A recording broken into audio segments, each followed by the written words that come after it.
ओम शांति। आज 18 जनवरी ब्रह्मा बाबा का स्मृति दिन।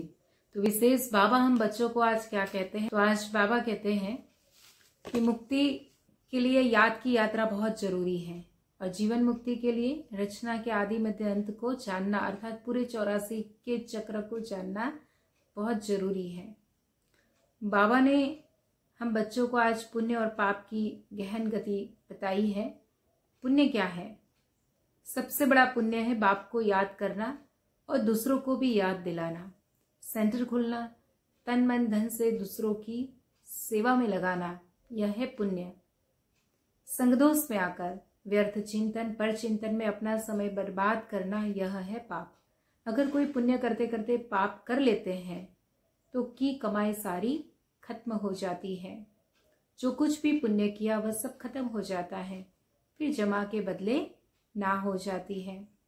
पाप कर्म की सजा ज्ञानी तू आत्मा बच्चों के लिए 100 गुना है, क्योंकि सतगुरु के निंदक बन जाते हैं। क्योंकि हमारे नाम से हमसे बाबा का नाम जुड़ा हुआ है, तो हमारे हर कर्म से बाबा का नाम रोशन भी होता है और बाबा का नाम बदनाम भी होता है।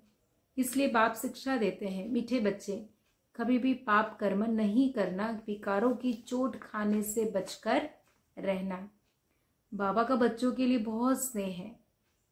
बाबा अनुभव सुनाते, जब एकांत में बैठते तो पहले बाबा अनन्य बच्चे याद करते हैं, भले चाहे वो विलायत में है, कहीं पर भी है। बाबा कहते हैं कि 2 बत्तियां हैं, शिव बाबा और ब्रह्मा बाबा। बहुत ही पावरफुल लाइट है, वो हमें मिलती है। सवेरे का टाइम अच्छा है, स्नान कर एकांत में चले जाना चाहिए। अंदर खुशी भी बहुत रहनी चाहिए। बाबा कहते हैं ज्ञान और योग मुख्य सब्जेक्ट है, इसमें भी बहुत बड़ा मुख्य सब्जेक्ट है योग। वो बहुत बड़ी सब्जेक्ट है। बच्चे अच्छी रीति याद करते हैं तो याद से याद मिलती है। बच्चे अच्छी रीति बाप को याद करते हैं तो बाप की भी याद से याद मिलती है। याद से बच्चे बाप को खींचते हैं। पिछाड़ी में आने वाले जो उच्च पद पाते, उसका आधार भी याद है। बाबा कहते याद की दौड़ी पहनो। वह कशीश करते हैं, बाबा को भी वो खींचते हैं। कहते हैं ना बाबा रहम करो, कृपा करो। तो रहम और कृपा के लिए भी मुख्य है याद। याद से ही करंट मिलती रहेगी, आत्मा हेल्दी बनती, भरपूर हो जाती है। कोई समय बाप को किसी बच्चे को करंट देनी होती है तो नींद फिट जाती है, ये फुरना लगा रहता है कि फलाने को करंट देनी है, शक्ति देनी है, सकाश देनी है, विशेष कृपा आशीर्वाद। क्यों? क्योंकि बाबा की सेवा में वो भी तो दिन रात लगते हैं, तो बाबा भी तो उनकी फिक्र करेगा ना। तो बाबा जब उन बच्चों को जरूरत होती है तो बाबा विशेष उनको सकाश देते हैं, सर्चलाइट देते हैं। जैसे कहते हैं ना कि कृपा और आशीर्वाद, तो विशेष बाबा की कृपा हो जाती है इन बच्चों पर। तुम जानते हो करंट मिलने से आयु बढ़ती है, एवर हेल्दी बनते हैं। ऐसे भी नहीं कि एक जगह बैठकर याद करना है। बाप समझाते हैं, चलते फिरते भोजन खाते कार्य करते भी बाप को याद करो। दूसरे को करंट देनी है तो रात्रि को भी जागो। बच्चों को समझाया है, सवेरे उठकर जितना बाबा को याद करेंगे उतना कसीस होगी, उतना खिंचाव होगा। बाप भी सर्चलाइट देंगे रिटर्न में। आत्मा को याद करना अर्थात सर्चलाइट देना।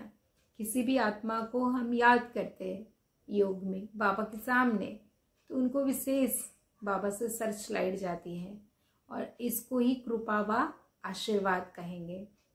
तुम जानते हो ये बना बनाया ड्रामा है, हार जीत का खेल है। जो होता है वह ठीक। क्रिएटर को ड्रामा जरूर पसंद होगा ना, तो क्रिएटर के बच्चों को भी अर्थात हम बच्चों को भी ये ड्रामा बहुत पसंद होगा। इस ड्रामा में बाप एक ही बार बच्चों के पास आते हैं और दिल व जान, सिख व प्रेम से सेवा करते हैं।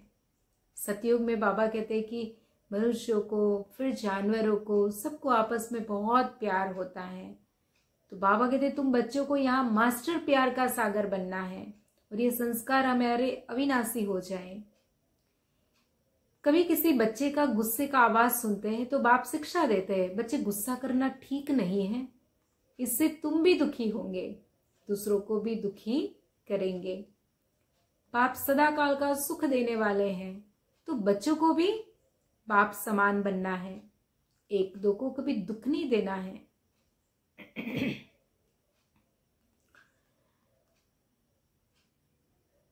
बाबा को बहुत प्यार से याद करेंगे तो हमारा भी कल्याण होगा और दूसरों का भी कल्याण होगा। अभी विश्व का मालिक बाबा कहते, अभी विश्व का मालिक तुम्हारे पास मेहमान बनकर आया है, तुम बच्चों के सहयोग से ही विश्व का कल्याण होना है। भगवान कहते हैं जैसे तुम रूहानी बच्चों को बाप अति प्यारा लगता, वैसे बाप को भी तुम रूहानी बच्चे बहुत प्यारे लगते हो, क्योंकि तुम ही श्रीमत पर सारे विश्व का कल्याण करने वाले हो। अभी तुम यहाँ ईश्वरीय परिवार में बैठे हो, बाबा भी सन्मुख बैठे हैं, इसलिए कहते हैं ना, तुम ही से खाओ तुम ही से बैठो। शिव बाबा आकर कहते, मीठे बच्चे देह सहित सब कुछ भूल मामे का याद करो। क्यों? ये अंतिम जन्म है, पुरुषार्थ के लिए थोड़ा सा संगम का समय है। बच्चे पूछते, बाबा ये पढ़ाई कब तक चलेगी और दैवी राजधानी कब स्थापन होगी? बाबा कहते, हम थोड़े समय में ट्रांसफर हो जाएंगे नई दुनिया अर्थात सतयुग के अंदर। बाबा जैसे निरअहंकारी बन सेवा करते हैं, वैसे हमें भी श्रीमत पर निरअहंकारी बन सेवा करनी है। अगर अपनी मत चलाई तो बाबा कहते तकदीर को लकीर लग जाएगी। ब्राह्मण ईश्वरीय संतान है और हम सब आपस में एक बाप की संतान भाई बहन है। इसमें साक्षी रहने का बहुत अभ्यास चाहिए, तभी हम अशरीरी और देही अभिमानी बन सकेंगे। बाबा कहते अब टाइम बहुत थोड़ा है, गाया भी जाता है, एक घड़ी आधी घड़ी, जितना हो सके एक बाप को याद करने लग जाओ। फिर चार्ट को बढ़ाते रहो, याद का चार्ट, बाबा को याद करने का चार्ट बढ़ाते रहो। फिर बाबा ने आज अव्यक्त मुरली में भी यही कहा, अभी अभी हम शरीर में आए और अभी अभी अशरीरी बन गए, ये प्रैक्टिस करनी है। इसी को ही कर्मातीत अवस्था कहा गया है। जैसे जरूरत होती है तो इस देह में आए, जरूरत खत्म तो हम सूक्ष्म वतन या परम धाम में चले जाएं। तो बाबा कहते यही तो ये जो प्रैक्टिस है ना, वही कर्मातीत अवस्था है। फिर बाबा ने कहा कि हमारे संपूर्ण स्वरूप का साक्षात्कार लोगों को कब होगा? जब हम उस स्वरूप में स्थित रहेंगे तब। तो बाबा कहते बीच बीच में प्रैक्टिस करनी है। अभी परमात्मा को कम पुकारते हैं, शक्तियों को अर्थात देवियों को, है ना, ज्यादा पुकारते हैं। तो बाबा कहते एक सेकंड में न्यारी अवस्था, इसी का ही पुरुषार्थ करना है। अगर मगन अवस्था होगी तो विघ्न टल जाएंगे। विघ्नों की लहर तब आती है जब हमारे अंदर रूहानियत का फोर्स कम हो जाता है। योग द्वारा शक्तियों का अनुभव करना है, पहले स्वयं में शक्ति भरनी है। और जो निमित्त बने हुए हैं उन्हों को ये ख्यालात आने चाहिए कि हमारी फुलवारी किस बात में कमजोर है, और जिसमें कमजोर है उसमें समय देकर उन सब कमजोरियों को खत्म करना है।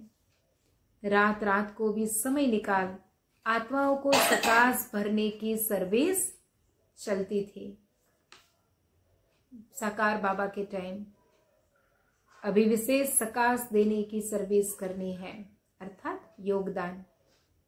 लाइट माइट हाउस बंद सर्विस खास करनी है, अभी आवश्यकता है। कोई साहूकार होता है तो अपने नजदीकी संबंधियों को मदद देकर ऊंचा उठा लेता है।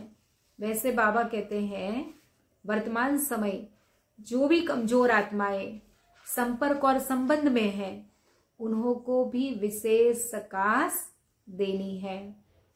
वरदान, हजार भुजा वाले ब्रह्मा बाप के साथ का निरंतर अनुभव करने वाले सच्चे स्नेही भव। वर्तमान समय हजार भुजा वाले ब्रह्मा बाप के रूप का पाठ चल रहा है। जैसे आत्मा के बिना भुजा कुछ नहीं कर सकती, वैसे बाप दादा के बिना भुजा रूपी बच्चे कुछ नहीं कर सकते। हर कार्य में पहले बाप का सहयोग है। जब तक स्थापना का पाठ है तब तक बाप दादा बच्चों के हर संकल्प और सेकंड में साथ साथ है। इसलिए कभी भी जुदाई का पर्दा डाल वियोगी नहीं बनो। प्रेम के सागर की लहरों में लहराओ, गुणगान करो, लेकिन घायल नहीं बनो। बाप के स्नेह का प्रत्यक्ष स्वरूप सेवा के स्नेही बनो। बाबा से प्यार है तो बाबा की सेवा से, बाबा की सेवा भी हमें बहुत ही प्यार से करनी है। बाबा की सेवा से स्नेह होना चाहिए। स्लोगन: अशरीरी स्थिति का अनुभव व अभ्यास ही नंबर आगे आने का आधार है। ओम शांति।